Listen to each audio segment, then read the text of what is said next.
Hello friends, myself Suraj Kumar Maurya. Welcome to Avyan IAS academy. Last time हमने पढ़ा था halo alkane के बारे में, या आप बोल सकते हो एल्काइल हैलाइड के बारे में, उसकी नेमिंग के बारे में पढ़ा था। आज हम पढ़ेंगे फंक्शनल ग्रुप के बारे में कि फंक्शनल ग्रुप होते क्या हैं, ठीक है, उनकी नेमिंग कैसे होती है, उसके बारे में आज जानेंगे। चलो फिर स्टार्ट करते हैं। आज हम पढ़ेंगे फंक्शनल ग्रुप के बारे में। जो बेसिक फंक्शनल ग्रुप है,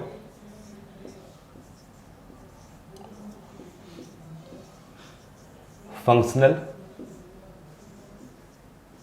ग्रुप।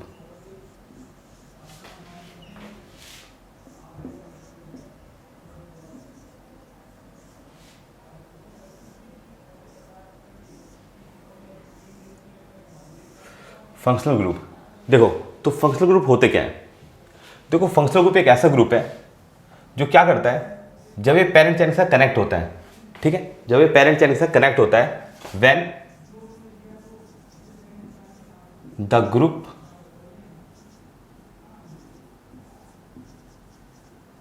जब हमारे ग्रुप कनेक्ट होता है, when the group connect with parent chain, parent chain जब हमारे पेरेंट चेन से कनेक्ट होता है तो क्या करता है, ये चेंज कर देता है उसकी केमिकल और physical property. It change when the group connect with parent chain, it change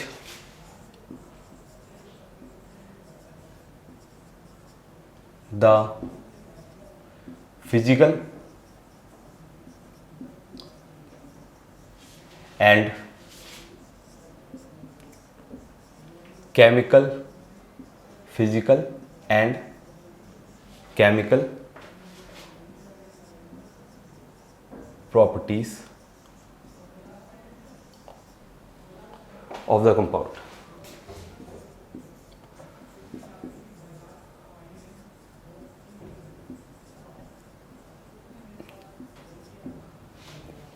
कहने का मतलब यह है कि अगर हम फंक्शनल ग्रुप को कनेक्ट कर दें किसी भी पेरेंट चेन के साथ, ठीक है, पेरेंट चेन कहने का मतलब यह है, पेरेंट चेन, पेरेंट चेन क्या है हमारा, पेरेंट चेन है हमारा एल्केन, एल्कीन और एल्काइन। ये हमारे पेरेंट चेन होता है, एल्केन, एल्कीन और एल्काइन। जब ये इन तीनों में से किसी के साथ भी कनेक्ट हो जाएगा फंक्शनल ग्रुप, ठीक है, यानी जो आपका फंक्शनल ग्रुप है, अगर आपका एल्केन, एल्कीन या एल्काइन इन तीनों में से किसी के साथ भी कनेक्ट हो जाएगा तो हमारी दोनों की दोनों प्रॉपर्टी क्या करेगा, बदल देगा। जैसे एग्जाम्पल के तौर पे हम ले लेते हैं, एक एग्जाम्पल है छोटा सा। जैसे मान लेते हैं हमें पता है मीथेन, मीथेन, मीथेन का जो केमिकल फॉर्मूला होता है वो तो हमारा CH4।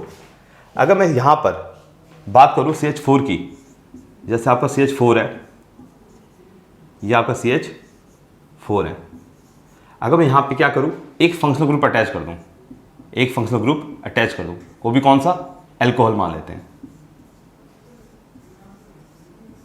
कौन सा, अल्कोहल, OH। तो देखो OH को अगर मेरे को अटैच करना है तो मेरे को क्या करना पड़ेगा, एक हाइड्रोजन हटा दो और यहाँ पे क्या कनेक्ट कर दो, OH, ठीक है। अब देखो अगर हम बात करें, ये तो बन गया हमारा दूसरा कंपाउंड बन गया, इससे पहले हमने क्या लिया था, मीथेन लिया था, ठीक है, CH4। अब देखो दोनों में बदलाव क्या आया, बदलाव, ये हमारा मीथेन, मीथेन, और ये हमारा क्या है, मिथेनॉल, मिथेनॉल। अब देखो अगर हम बात करें कैसे प्रॉपर्टी चेंज हो गई, अगर मीथेन की बात करें, ये हमें कौन सी स्टेट मिलता है, ये इसकी स्टेट होती है हमारी गैस, गैस बोलो, जिसको हम बायोगैस से भी जानते हैं, बायोगैस, ठीक है। और अगर हम बात करें मिथेनॉल की, तो जो आपका मिथेनॉल है इसकी स्टेट क्या होती है, लिक्विड, ठीक है। अब देखो अगर हम बात करें इसकी यूज की, कि अब इस्तेमाल कैसे था, ये हमारा यूज होता था as a fuel, as a fuel. और अगर हम बात करें इसकी मिथेनॉल की, तो हमारा किस तरह यूज होता है, ये बन गया हमारा पॉइजन, यानी जहर।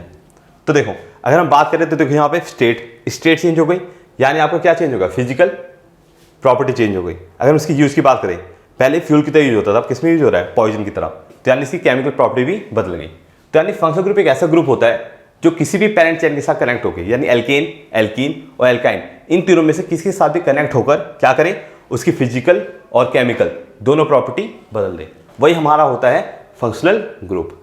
तो देखो अगर हम बात करें बहुत ही बेसिक फंक्शनल ग्रुप्स की, फंक्शनल ग्रुप देखो बहुत होते हैं, लेकिन हम बहुत ही बेसिक की बात करें जो ज़्यादातर नॉर्मल पूछे जाते हैं उस तरह।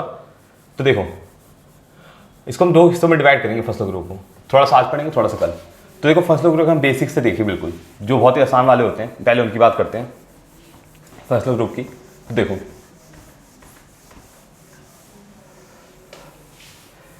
अगर हम पहले फंक्शनल ग्रुप की बात करें तो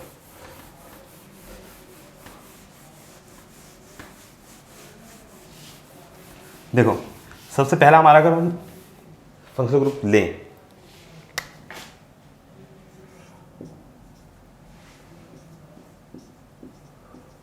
फंक्शनल ग्रुप, देखो अगर हम सबसे बेसिक से लेके चलें तो सबसे बेसिक अगर हम स्टार्ट करें तो सबसे बेसिक होता है हमारा फंक्शनल ग्रुप, सबसे पहला वाला वो होता है हमारा एल्कोहल।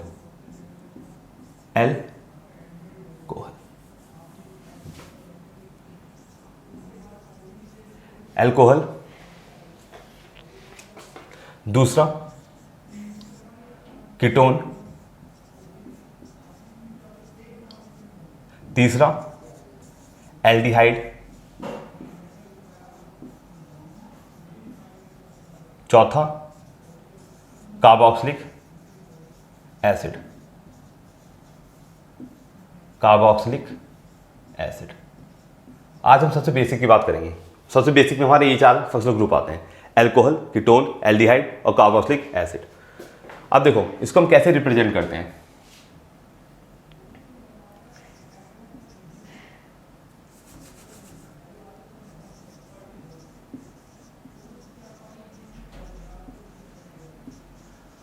रिप्रेजेंटेटिव सिंबल,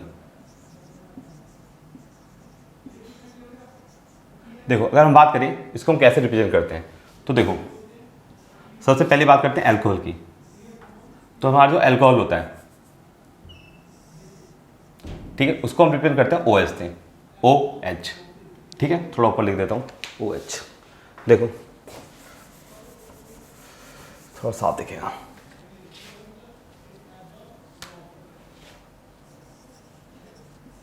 रिप्रेजेंटेटिव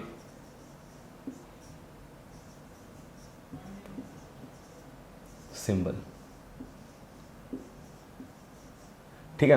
अगर रिप्रेजेंटेटिव सिंबल में देखते हैं, सबसे पहला आता है आपका एल्कोहल। एल्कोहल जो होता है हम उसको उससे रिप्रेजेंट करते हैं OH। कीटोन, कीटोन को हम करते हैं C डबल बॉन्ड में O और इस तरह, ठीक है, या तो तुम इस तरह भी कर सकते हो CO, बात एक ही है।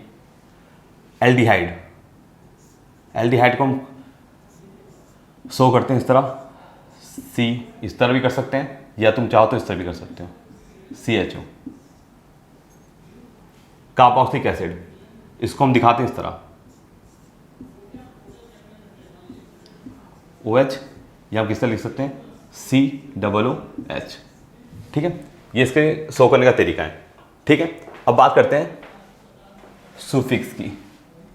अभी बात करें सुफिक्स होता क्या है। सुफिक्स, अगर ये आपका एल्कोहल लगा है तो हम पीछे लिखते हैं शो करने के लिए OL लगाते हैं, और कीटोन लगा है तो हम पीछे लिखते हैं ONE, और अगर हमारा एल्डिहाइड लगा है तो हम लिखते हैं AL, और अगर हमारा कार्बोक्सिलिक एसिड लगा है तो हम लिखते हैं ओइक एसिड। अभी बात करते हैं कहाँ लिखते हैं, ओइक एसिड, ठीक है। तो ये इसका है रिप्रेजेंटेशन, कह दो या कुछ भी कह दो, जो तुम्हें समझना है। देखो अब बात करते हैं कि हम कैसे यूज करते हैं इसका।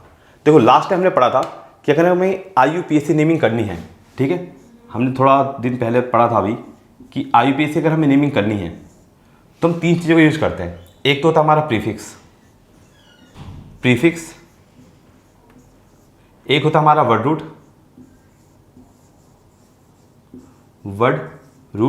और एक होता है हमारा सुफिक्स।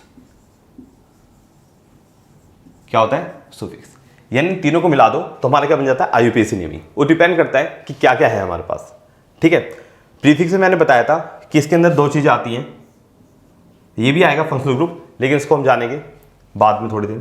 देखो प्रीफिक्स में हमने पहले से पढ़ी थी एल्काइल ग्रुप के बारे में, एल्काइल ग्रुप जो आपका आगे लगता है, एल्काइल ग्रुप, और हमने एक पढ़ा था halogen group, halogen group.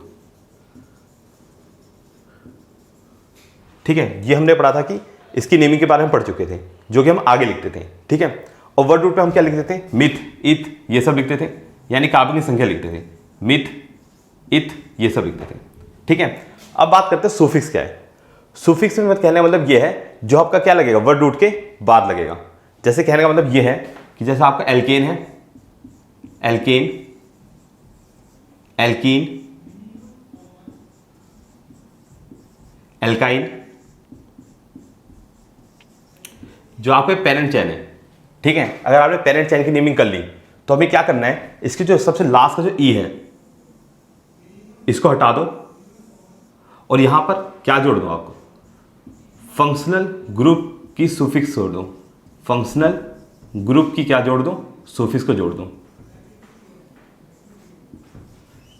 Functional group की सुफिक्स को जोड़ दो। इस तरह हम इसकी मदद से हम क्या कर सकते हैं? नेमिंग कर सकते हैं। तो देखो स्टार्ट करते हैं, नेमिंग को समझते हैं। पहले देखो अल्कोहल के लिए हम OH लगाएंगे, कीटोन के लिए CO लगाएंगे, एल्डिहाइड के लिए CHO लगेगा, और कार्बोक्सिलिक एसिड के लिए COOH लगेगा। ठीक है, याद रखना। और ये कहाँ लगेगा आपका? जब भी कनेक्ट होगा तो इसकी नेमिंग करते समय हमें क्या करना है? पेरेंट चेन की ई हटाकर पीछे लिखना है। ठीक है, अब देखो समझते कैसे करना है हमें। जैसे मान लेते हैं हमारे पास एक कंपाउंड है,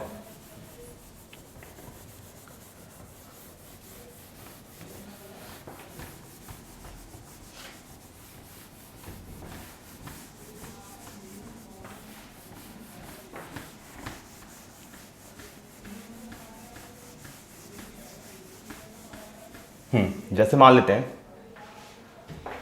देखो हमने थोड़ा सा यहाँ लिख लेते हैं। हमने फंक्शनल ग्रुप लिया था, पहला था हमारा OH, OH कनेक्ट होगा तो हम लगाएंगे OL, और CHO कनेक्ट होगा तो हम लगाएंगे AL, और CO कनेक्ट होगा तो लगाएंगे 1 ONE1, और COH होगा तो हम लगाएंगे ओइक एसिड, ओइक एसिड। अब देखो बात को समझते हैं। देखो जैसे मान लेते हैं हमारे पास ये होता 1 2 3 4, ये है हमारे पास। एक कार्बन की 4 वैलेंसी होती है, यानी 4 बॉन्ड बना सकता है। तो एक है, इसके साथ क्या कर दो आप? 4 हो गया हमारा, 1 2 3 4, 1 2 3 4, 1 2 3 4, 1 2 3 4। अब देखो, अब मान लेते हैं इनमें से एक हाइड्रोजन मैंने हटा दिया, ये हटा दिया मैंने, और यहाँ पे मैंने क्या लगा दिया? OH लगा दिया, OH। अब देखो ये हो गया हमारा फंक्शनल ग्रुप अटैच हो गया। अब इसकी नेमिंग कैसे करेंगे?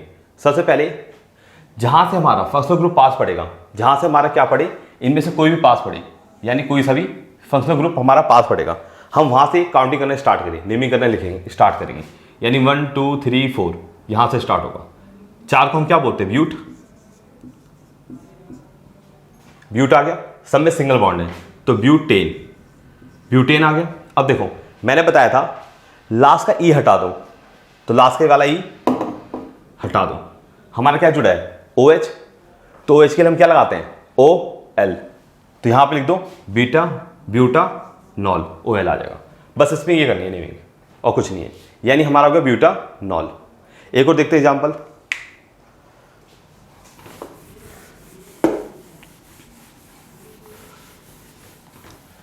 ये तो ब्यूटानॉल हो गया। अब देखो जैसे ये होता 1 2 3 4 5, मैंने OH यहां लगा दिया। ठीक है, एक है 3 4 पूरा, 1 2 3 4 पूरा, 1 2 3 4 पूरा, 1 2 3 4 पूरा, 1 और 3 4। बॉन्ड गिनो, बॉन्ड नहीं समझा तो डैश गिन लो, 1 और 3 4 पूरा, 1 2 3 4 पूरा, 1 2 3 4 इसके पूरे। अब देखो इस कार्बन के आसपास कितने हैं, 1 2 3, तो एक हाइड्रोजन लगा दिए 4 पूरे। इस कार्बन के पास सिर्फ एक है, एक लगा था डैश, तो 3 लगा दिए 4 पूरे। अब देखो उसका नाम क्या होगा, मैंने बताया जहां से हमारा फंक्शनल ग्रुप पास पड़ेगा वहां से काउंटिंग स्टार्ट करनी है। यानी क्या होगा यहाँ पे 1 2 3 4 5। तो देखो उसका नाम क्या होगा, दूसरे नंबर पे है ये फंक्शनल ग्रुप, तो इसका नाम होगा हमारा 2, ठीक है। 5 है हमारे पेरेंट चेयर में, तो 2 पेंटेन, ठीक है। लेकिन मैंने बताया था जब हमारा फंक्शनल ग्रुप अटैच होगा तो उसके लास्ट का हम क्या करेंगे, पेरेंट चेयर में से ई हटा देंगे और जो कनेक्ट है यानी यहाँ पे OH कनेक्ट है, तो OH के लिए हम क्या लगाएंगे OL। तो क्या लिख सकते हैं 2 पेंटानॉल। इससे भी लिखना चाहो तो लिख सकते हो, नहीं तो दूसरा तरीका क्या है, पहले पेंटेन लिख दो, पेंटेन OL। एल्कोहल हमारा कहाँ कौन से नंबर पे कनेक्ट है, ये एल्कोहल हमारा दूसरे नंबर के कार्बन पे कनेक्ट है, तो पेंट 2 OL। तुम्हारी मर्जी, या इस तरह लिखो या इस तरह लिखो, बात एक ही है, ठीक है। पेंट 2 OL लिखो, पेंटेन 2 OL या 2 पेंटेनॉल लिख दो, तुम्हारी मर्जी। देखो अब बाकी को समझते हैं। तो देखो अब बात करते हैं कीटोन की, ठीक है। पहला हो गया हमारा ये, अब देखो कीटोन की, जैसे मान लो हमारे पास ये होता है 1 2 3 4, यहां मैंने बना दिया ऐसे करके O। तो देखो एक बॉन्ड, तो यहां पे क्या आएगा 3 हाइड्रोजन, 3 और 1 4 पूरे। इस कार्बन को देखो 1 2 3 4, 4 बॉन्ड है पहले से खत्म, 1 2 3 4। अब इसका देखो 1 और 3, ठीक है, ये आ गया। अगर इसका जनरल फॉर्मूला पूछे कोई तुमसे तो क्या हो जाएगा, 4 है कार्बन यानी C4, कितने हाइड्रोजन यहाँ पे 3 3 6 7 8 हाइड्रोजन और एक ऑक्सीजन, ठीक है। अब देखो ये हमारा बन गया, ये हमारा है। अब इसकी नेमिंग करते हैं। अब देखो कहाँ से हमारा, ये हमारा फंक्शनल ग्रुप है, ये हमारा कहाँ से पास पड़ रहा है, ये हमारा पड़ा है यहाँ से, 1 2 3 करेंगे तो तीसरे नंबर पे आएगा, और यहाँ से 1 2 3 4 यानी यहाँ से दूसरे नंबर पे आएगा। तो यहाँ से काउंट करते हैं 1 2 3 4, ठीक है। तो हमारा क्या होगा दूसरे नंबर पे, तो उसका नाम क्या होगा, सबसे पहले लिखो पेरेंट चेन का नाम, 4 कार्बन है लिखो ब्यूटेन, ब्यूटेन लिख दिया ब्यूटेन। लेकिन हमने क्या बोला यहाँ पे कि फंक्शनल ग्रुप अटैच होगा तो हम क्या करेंगे, लास्ट का ये हटा देंगे, हटा दिया। जो आपका फंक्शनल ग्रुप है कौन से नंबर पे कार्बन पे है, दूसरे पे, तो ब्यूट 2 1। क्यों, जो आपका कीटोन है जब कनेक्ट होगा तो क्या लिखेंगे 1 ONE 1, तो ब्यूटेन 2 1। या चाहो तो इस तरह लिख सकते हो, 2 को पहले लिख लो 2 ब्यूटेन 1 यानी 2 ब्यूटेनॉन, ठीक है। तो तुम्हारी मर्जी है। अब देखो दूसरा करते हैं, तो हमारा एक हो गया और ये हो गया। अब देखो फंक्शनल ग्रुप हो गया हमारा इसका इसका। अब एक इसका एग्जाम्पल कर लेते हैं, फिर थोड़ा बड़ा कर लेंगे। तो देखो जैसे मानते हमारा ये होता 1 2 3 4 5, यहाँ मानते हमने एल्डिहाइड लगा दिया, 1 3 4 पूरे, 1 2 3 4 पूरे, 1 2 3 4 पूरे, 1 2 3 4 पूरे। ये हमारा ये होता CH3 CH2 CH2 CH2 COOH। अब देखो इन दोनों की नेमिंग करनी है, इसकी और इसकी। तो देखो सबसे पहले जहां से फंक्शनल ग्रुप पास पड़ेगा हम वहां से नेमिंग स्टार्ट करेंगे। तो कहां से पास पड़ रहा है, यहां से, तो 1 2 3 4 5, ठीक है। 1 2 3 4 5। आज हम ग्रुप बहुत सिंपल वाली नेमिंग कर रहे हैं फंक्शनल ग्रुप की, नेक्स्ट क्लास में कॉम्प्लेक्स कर देंगे थोड़ा से। अब देखो 5 हो गए हमारे, तो 5 को क्या बोलते हैं पेंट, तो लिखो पेंट 10, सिंगल बॉन्ड है पेंटेन। अब देखो ई हटाओ, कौन सा ग्रुप जुड़ा है एल्डिहाइड, तो एल्डिहाइड के लिए क्या लिखते हैं Al, पहले नंबर पी है, पहले नंबर दिखाने जो होती तो पेंटानल, ठीक है। अब यहां पे भी 1 2 3 4 5, पहले नंबर का कनेक्ट है, फर्क नहीं पड़ता, तो क्या लिखोगे 5 को क्या बोलते हैं पेंटेन, पेंटेन, लेकिन ई लगाने की जरूरत नहीं है। कार्बोक्सिलिक एसिड जुड़ा है तो क्या लिखेंगे पेंटानोइक एसिड, पेंटानोइक एसिड। तो ये हमारा हो गया इन चारों की बेसिक नेमिंग। ठीक है, अब देखो थोड़ा सा उसको बढ़ा देते हैं। ये हो गया हमारा फर्स्ट ग्रुप। अब देखो जैसे मानते हैं हमारे पास ये होता,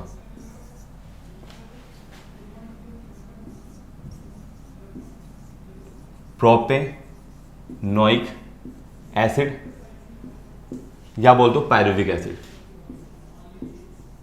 पायरुविक एसिड। जब हमारा ग्लूकोज होता है ऑक्सीजन साथ ऐड करने वाला होता है, मतलब कर रहा होता है, तो हमारा पायरुविक एसिड में ब्रेक हो जाता है रेस्पिरेशन में। ठीक है, पायरुविक एसिड। एक हमारा है फॉर्मेल्डिहाइड, फॉर्मेल्डिहाइड जिसको हम एक और नाम से जानते हैं मिथानॉल, मिथानल। ठीक है, फॉर्मेल्डिहाइड यानी मिथानल। तीसरा फॉर्मिक एसिड, फॉर्मिक एसिड यानी मिथानोइक एसिड, चलो पहले इन सभी कर लेते हैं जो हमारे उसमें यूज होती है। देखो जो आपका फॉर्मेल्डिहाइड है और फॉर्मिक एसिड है और पायरुविक एसिड है, ये तीनों के तीनों कौन से नाम है? ये तीनों के तीनों हमारे इसके कॉमन नाम है। जैसे प्रोपेनोइक एसिड तो हमारा हो गया IUPAC, मिथानल IUPAC। ठीक है, मिथानोइक IUPAC, ये तीनों के तीनों हमारे क्या है? IUPAC नेमिंग है। ठीक है, इसको हम IUPAC ने के तरीके से करते हैं। प्रोपेनोइक एसिड, मिथानल और मिथानोइक एसिड हमारी IUPAC नेमिंग है, लेकिन इसका कॉमन नेम क्या होता है? प्रोपेनोइक एसिड को हम पायरुविक एसिड भी बोलते हैं, ठीक है, या मिथानल को फॉर्मेल्डिहाइड या मिथानोइक एसिड को फॉर्मिक एसिड, ये सबके कॉमन नेम है। तो देखो इन सबके स्ट्रक्चर कैसे बनते हैं। अगर हम बात करें प्रोपेनोइक एसिड की, तो देखो प्रोपेनोइक एसिड क्या होता है हमारा, इसका होता है हमारा CH3 CH2 COOH, ठीक है, CH3 CH2 COOH, यह हो गया हमारा पायरुविक एसिड। इसका स्ट्रक्चर, इसका नाम कैसे पता चला? 1 2 3, 3 कार्बन है, 3 कार्बन क्या बोलते हैं? प्रोप पेन और पीछे क्या है? COOH है, तो प्रोपेनोइक एसिड, अगर हम बात करें फॉर्मेल्डिहाइड की, तो फॉर्मेल्डिहाइड हमारा कैसे बनेगा? फॉर्मेल्डिहाइड के लिए सबसे पहले हम लिखो Al, पीछे Al आ रहा है, तो CHO आ गया आपका, CHO। तो देखो CHO को तुम ध्यान से देखो, हमने बोला कि फॉर्मेल्डिहाइड बनाना है और फॉर्मेल्डिहाइड में क्या लिखा? मिथानल, यानी एक कार्बन होना चाहिए। तो यहाँ पे देखो पहले से एक कार्बन है, तो हम एक कार्बन और नहीं लगा सकते। तो देखो इसको कैसे बनाएंगे? एक कार्बन है ही पहले से, पहले हम वो बना लेते हैं एल्डिहाइड। अगर तुम नोटिस करो यहाँ पे, तो 2 और 1, 3 बॉन्ड इसके पूरे हैं, तो यहाँ पे क्या लगा दूँ? एक हाइड्रोजन, तो इसको हम क्या बोलेंगे? फॉर्मेल्डिहाइड, यानी क्या बोल सकते हैं इसको हम? मिथानल।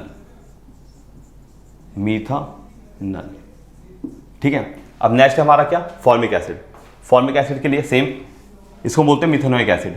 तो मिथानोइक एसिड कैसे लिखते हैं? इस तरह। अब देखो नोटिस करो, जो कार्बन है आपका मिथ है, मिथ के अंदर एक कार्बन होता है, तो एक कार्बन तो आ गया, तो हम कार्बन और नहीं लगा सकते। तो देखो मिथानोइक एसिड है, ठीक है, और हम कार्बन की वैलेंसी की बात करें तो 4 बॉन्ड बना सकता है कार्बन, वैलेंसी 4 होती है इसकी, तो 1 2 3, तो यहाँ पे क्या लगाओगे? एक हाइड्रोजन, तो इसका नाम क्या हो जाएगा आपका? मिथानोइक एसिड बोलो, मिथानोइक एसिड, या तुम क्या बोल सकते हो? Formic acid. ये चींटी के डंक में होता है ना, चींटी के डंक में, या एक प्लांट है नेटल, उसके रगड़ लगती है हमें, हमारे शरीर के अंदर आ जाता है ये फॉर्मिक एसिड। ठीक है, तो एक इसकी बेसिक नेमिंग होगी। और थोड़ा अगर हम इसकी नेमिंग को थोड़ा और अलग तरीके से देखें, और क्या आ सकता है इसके अंदर, तो देखो एक तो ये हो गया, और क्या हो सकता है? देखो चाहे तो हम एक फंक्शनल ग्रुप है, एक से ज़्यादा भी हो सकते हैं फंक्शनल ग्रुप, तो हमें क्या करना है? देखो एक से ज़्यादा भी हो सकते हैं, जैसे मान लो ये होता है 1 2 3 4 5 6, यहाँ पे हमारा एक OH है, यहाँ पे हमारा एक OH है, और मानते हैं यहाँ पे हमारा एक OH है। ठीक है, अब देखो 1 और 3, 4 पूरे, 1 2 3 4 पूरे 1 2 3, 4 पूरे 1 2 3, 4 पूरे 1 2 3 4, 1 और 3, 4 पूरे। अब देखो जहाँ से हमारा फंक्शनल ग्रुप पास पड़ेगा हमें वहाँ से काउंटिंग करनी है। तो कहाँ से पड़ रहा है, यहाँ से, तो 1 2 3 4 5 6, पहला नंबर, दूसरा नंबर, तीसरा नंबर, चौथा, पाँचवा और छठा कार्बन यहाँ से पास पड़ रहा है 1 2, वहाँ से काउंट करते तो 1 2 3 पे पड़ता। तो देखो इसका नाम क्या होगा, सबसे पहले पेरेंट चेन देखो, पेरेंट चेन में कितने कार्बन, 6, तो लिखो 6 यानी हेक्सेन। लेकिन हमने जैसे बताया था कि फंक्शनल ग्रुप में ई को हटाना है, तो ई को हटा दिया हमने। अब हमारा फंक्शनल ग्रुप कहाँ कहाँ पे अटैच है, एक तो दूसरे नंबर पे, एक तीसरे पे और एक चौथे पे। तो हेक्सेन 2 3 4, 3 है तो लिखो ट्राई ऑल, ट्राई ऑल, क्योंकि अल्कोहल है। या तो हम किस तरह लिख सकते हैं, इस तरह लिख सकते हैं आईयूपीएसी नेमिंग में, 2 2 3 4 हेक्सेन ट्राई ऑल, ठीक है, 2 3 4 हेक्सेन ट्राई ऑल, ठीक है। तो इस तरह हम किसी तरह की नेमिंग कर सकते हैं, एक से ज़्यादा आ जाए तब भी कर सकते हैं, एक एक हो तब भी कर सकते हैं, ठीक है। आज हमने क्या कर, आज हमने इसके बारे में पढ़ा, हमने खाली एल्केन की नेमिंग की है। एल्केन में हमने क्या करा, फंक्शनल ग्रुप को कनेक्ट कर रखा है, खाली हम इसकी कर रहे हैं आज। हमने अभी एल्कीन और एल्केन को नहीं जोड़ा, ठीक है। ये तो हमारी सी बात होगी। अब देखो जैसे मान लेते हैं एल्केन के अंदर, ये तो एल्केन का चलो एक जैसे थे, तो सबके केस में यही है। एक एल्डिहाइड का भी कर लेते हैं, अगर एक से ज़्यादा एल्डिहाइड आ गए तो हम क्या करेंगे, जैसे मान लो ये होता हमारा 1 2 3 4, एक CHO यहाँ है, एक CHO यहाँ है, तो 1 2, चलो हाइड्रोजन लिख दो खाली, 3 4 1 2 3 4 1 2 3 4, इस कार्बन के और इस कार्बन के पूरे हैं, ठीक है। अब देखो इसका नाम क्या होगा, दोनों तरफ से हमारा जो एल्डिहाइड ग्रुप है पास ही पड़ रहा है, तो 1 2 3 4 5, दोनों तरफ से पास ही पड़ा, सेम ही पड़ता है, एक उधर से भी आ रहा है, एक उधर से भी आ रहा है, 5 कार्बन है, इसलिए पेंटेन 1 और 5 डाई-अल, तो इसका नाम क्या होगा, पेंटेन 1 5 डाई-अल, ठीक है। तो एल्केन में कहने का मतलब है कि आप 2 जोड़ो 3 जोड़ो, जैसे 4 जोड़ो, फर्क नहीं पड़ता, उस हिसाब से आपकी नेमिंग हो जाएगी। जैसे हमने पहले पढ़ा था, 1 2 हो तो डाई, 3 हो ट्राई, 4 हो तो टेट्रा, ठीक है, एल्केन में। अब देखो लेकिन ये तो एक जैसे थे, ठीक है, हमने आज एक जैसे फंक्शनल ग्रुप को अटैच किया एल्केन में, ठीक है। ये सिंपल थे। अगर हम कॉम्प्लेक्स की बात करें, जिसके अंदर मान लो कॉम्प्लेक्स आ जाए, ठीक है, जिसके बारे में हमने बात ही नहीं करी, जैसे मानते एक सवाल है जो एक बार ट्राई करना घर से, जैसे मान लो ये होता हमारा 1 2 3 4 5 6, ये आपका, यहाँ पे आपका OH लगा है, यहाँ पे आपका कीटोन लगा है, यहाँ पे आपका मान लेते हैं CHO लगा है, ठीक है, 3 है, तीनों अलग अलग हैं। इसकी नेमिंग करके देखनी है घर पे एक बार, बताना कैसे होगा, CH2 CH3, ठीक है। इसकी नेमिंग कितने कार्बन यहाँ पे, 3 3 6, ठीक है। हमने अल्कोहल लगाया है, एल्डिहाइड लगा लिया और कीटोन लगा लिया, इसकी नेमिंग करके देखना। और बाकी हम नेक्स्ट क्लास में करेंगे, एल्कीन के साथ कनेक्ट करेंगे इसको, फंक्शनल ग्रुप को, और एल्काइन के साथ कनेक्ट करेंगे, और जो बाकी फंक्शनल ग्रुप है उसके बारे में जानेंगे, ठीक है। और उसकी प्योरिटी के बारे में जाने कि कौन सा स्ट्रांग होता है, कौन सा वीक होता है। जिसको प्योरिटी ऑर्डर पता है वो वाला सॉल्व कर लेगा, ठीक है। तो नेक्स्ट क्लास में हम और जानेंगे फंक्शनल ग्रुप के बारे में, और मेरे ख्याल से फंक्शनल ग्रुप की नेक्स्ट क्लास लास्ट होगी। तो अगर आपको यहाँ तक जो भी मैंने समझाया समझ में आया हो तो प्लीज़ वीडियो को लाइक करें, और हाँ कमेंट करिए। थैंक यू, धन्यवाद, पढ़ते रहिए, मुस्कुराते रहिए।